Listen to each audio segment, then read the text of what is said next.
Hello, hello.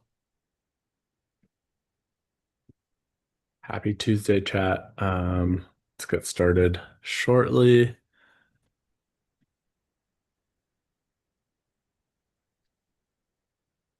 Are we on? Yeah, we're on. Okay, cool. What's up, guys? How are we doing? Hey, hey. Happy Tuesday. For those of you just watching for the first time, this is Mogul Moves Weekly. We cover everything from box office buzz to industry power plays and all things Mogul by MoviePass. This is episode 19. I'm the host, Luigi. This is Josh, my co-host. Say what's up, Josh. What's up, Josh?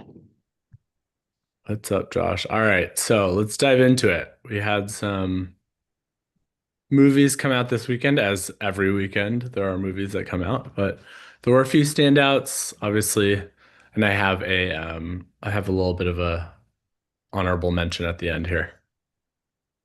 Yeah, I mean, January is always kind of interesting. 28 years later is obviously the main one for the weekend. It was a bit of an underperformance. We were talking about this at length in the huddle this morning. Everyone who went and saw it this weekend from our team really liked it. Um, Seems like the marketing didn't quite match up with the vibe of the movie. Like the movie was a lot more like wholesome and kind of positive, and the marketing was a lot more like horror-y. Uh, but yeah, everyone that I've heard from so far has really liked it.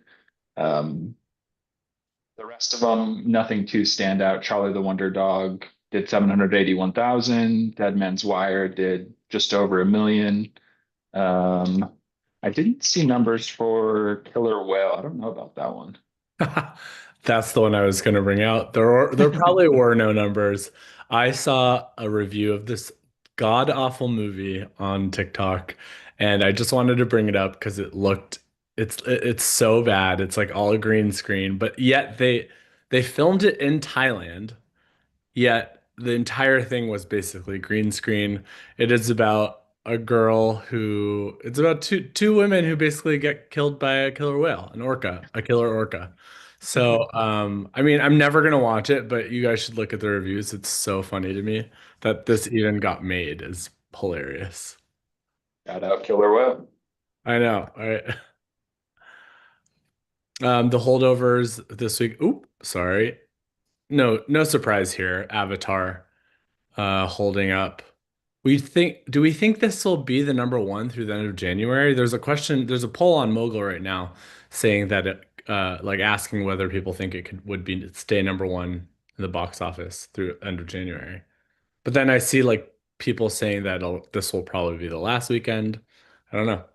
It was close this weekend. I think it might be the last weekend. Well, it could have one more weekend because I think next weekend will be a little slower. It kind of depends on if Mercy surpasses it this weekend, which that's like 50-50 in my mind. Yeah, The Housemaid doing well again, 8.5 million for the weekend. Uh, and Zootopia again in the mix. It was only down 8% this weekend. I think families must have gone out for the holiday weekend and caught Zootopia. Yeah. I was at a brunch this on Saturday and my friend was like explaining to us like the anthropological significance of Zootopia. And I was Any like, any any insights? Nothing, nothing of note. Apparently a lot of it, the first one was a lot of it was about class and race, and this one I think has similar themes, but maybe deals with it in a different way. I was like, okay, I'm convinced. I'm not going to see it, but I'm convinced. And Housemaid, of course, our girl, Sydney. Yeah, The movers this week, maybe a little bit of a surprise here. Lord of the Rings had a re-release. Can you remind me, was it like the entirety of the series that you watched? So it's it like, was all three extended edition movies, Jesus. um, one each day. So there were showtimes for each Wow. one: Friday, Saturday, Sunday. You could go see Fellowship Friday, Two Towers Saturday, and Return of the King on Sunday. And they all did pretty decent numbers. I mean, holiday weekend. This is for the 4-day weekend. Fellowship did 3.8 million, Two Towers did 2.6 million, and Return of the King did 2.5 million. So just about 10 million combined between the three. So people went out and saw the extended editions in theaters. I'm going, it's already long. Like, I'm like, how?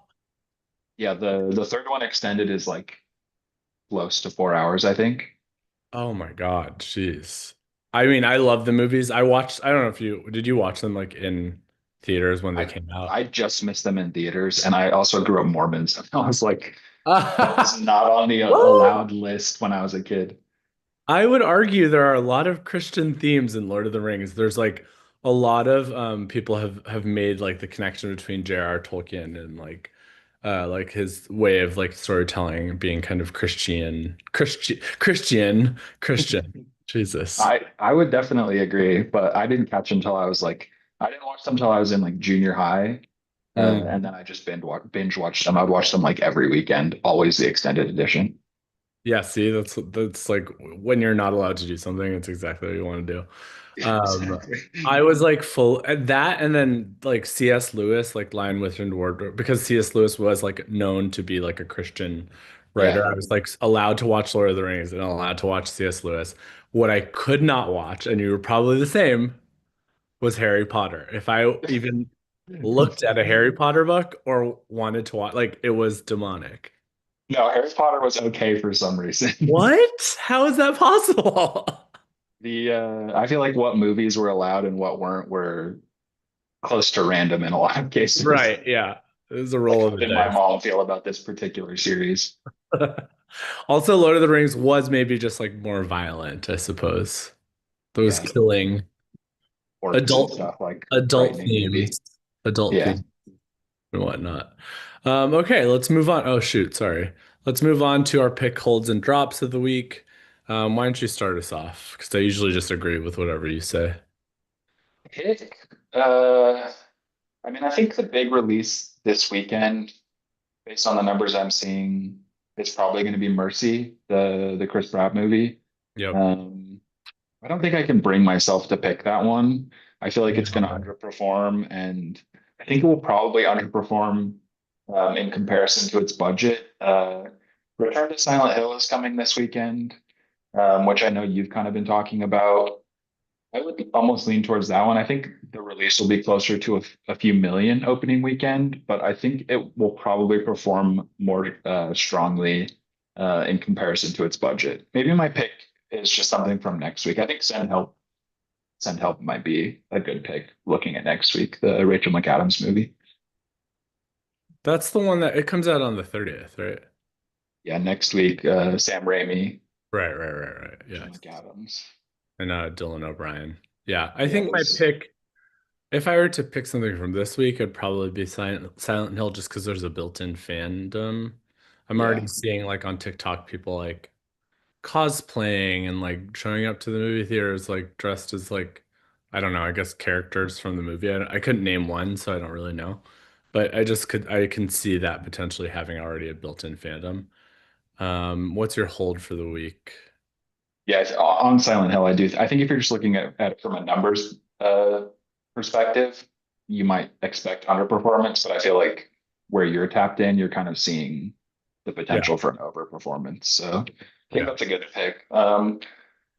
Holding, I think I'm probably leaning towards 28 years later. I'm curious if like word of mouth will give that like a boost going into the second week. That's kind of something um I don't know. It's just something we notice when like a movie doesn't do well, but like everyone in our morning huddle is like hyping it up. Kind of makes me think it might have a strong second week. And I don't think it has a ton of competition Mhm. going into next week. So I think I'd hold that. Yeah, I would agree with that for sure. And then Dropping. yeah, what would you Uh, do? you go. I think I'll drop Avatar at this point. I don't know. I just think like it's time to move on That's actually probably a based good on what you said. call. Um, I don't think I would. I don't know if I would drop Zootopia yet. I feel like there's not really any competition for the like for Blockbuster. that space. Um, Yeah, Maybe it's time to drop the housemaid. Could it be time? maybe. I think Maybe it Avatar is is. probably the right move. I think Avatar might fall out of the number one spot next week, finally. Yeah, yeah, that's what I think. Because I think the housemaid will, and I think the housemaid will be, overtaken by like things like Wuthering Heights and stuff like that's going to come out. So that I Yeah. think either of those are probably a good drop option. Yeah, totally. All right. Moving on. So our trending segment, just, shit that we're seeing online that we want you guys to know about. I think obviously the headline for this week is Oscar nominations are coming out on the 22nd. Stay tuned on mogulgame.moviepass.com. You'll be able to vote for who you think is going to win.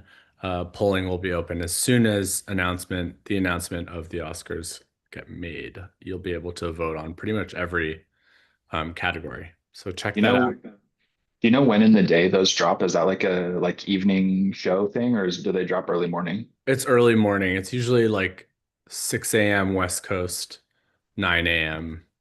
Eastern, I believe. Nice. So we should know by uh our episode on Thursday. For sure, yeah. It's Usually, fun. so let's see. Let me make sure. I know that the last 2 years it's been the morning of the date. I think you're right. That sounds right Yeah. to me. And voting's already ended for that. Like the Academy Yeah. voting's already ended, so um the winners have been chosen already, so Yeah. all right. Next thing on the docket, the Disney CEO Bob Iger, I didn't realize is actually going to be replaced this year. And um they're going to announce a successor supposedly by end of this month. And there are a couple of people, obviously lots of internal candidates. Um, the number one choice looks like a guy by the name of, sorry, give me one second, Josh D'Amaro, who is currently the chairman of Disney Experiences, Parks, Resorts, Cruise Lines, Consumer Products. Most people think that's going to be him, but there's also Dana Walden, who's the co-chair of Disney Entertainment, who oversees like TV and streaming. And which would be really interesting that they've never had a female CEO. Um, she has like, which I think is like the right move because she has like the kind of media leadership and the pedigree that's necessary to kind of move it forward into the next, stage. I think since things are moving in that direction, like why not? But also their parks business is such a huge piece of the business, so I could see it being him, Josh. Yeah. I'm curious what direction they'll go. I mean, they kind of brought Bob Iger back in to like right the Hmm. ship, seemingly. Hmm. I'm curious if they feel like the ship has been righted or if there's like some direction they're still trying to head. I mean, I think they've had a stronger couple years, like the last 2 years, but it's always interesting to see where Disney will go. Yeah, I mean it's such a huge company and like such a influential company in our world at least. Speaking of, Speaking of, right, exactly. Zootopia surpassing Inside Out 2 as the highest grossing animated film of all time. Do you remember the numbers on that? It was like 1.7 bill, right? Something like that. I'm looking it up. I think it might still be, it's number two after Ninja 2. It's Oh, the highest grossing American. yeah. Inside Out did 1.698 billion. Zootopia just crossed 1.706 billion, and Neja is sitting at 2.215 billion. Okay, so Crazy. we still got a ways to go. Definitely did the highest grossing Disney animated film of all time. Yeah. So Highest grossing animated. I think there's the headline I keep seeing is like out of Hollywood, like Hollywood animated movie, yeah, yeah, yeah. Interesting because they're not like counting CGI. It's when you like what do they mean, right? Like right? they're not counting like Avatar to because Avatar to me is like that's animated, right? Like I don't Yeah, know. pretty much. Like like those are not real actors unless you really, like you can't tell me that's not an animated film. Yeah, But it's whatever. kind of a gray area. There are weird like PR spins on it. It's always funny to me. Um, Yeah. an interesting movie coming out of or coming to theaters in October called Forbidden Fruits. Kind of like it's like if you took The Craft and it was set in a mall and you brought it into like this Gen Z world. I love these actors, Lola Tung being one of them, Lily Reinhart, obviously incredible. So I want to see a campy, like witchy horror film in October. I'm excited for that. Yeah, that sounds fun. It's from IFC. I don't Mhm. know. Has the director done anything else? Doesn't look like it. I think so. I don't know. Yeah, that looks fun. Yeah. Excited for that. Quick leaderboard shout outs. We got a little bit of movement.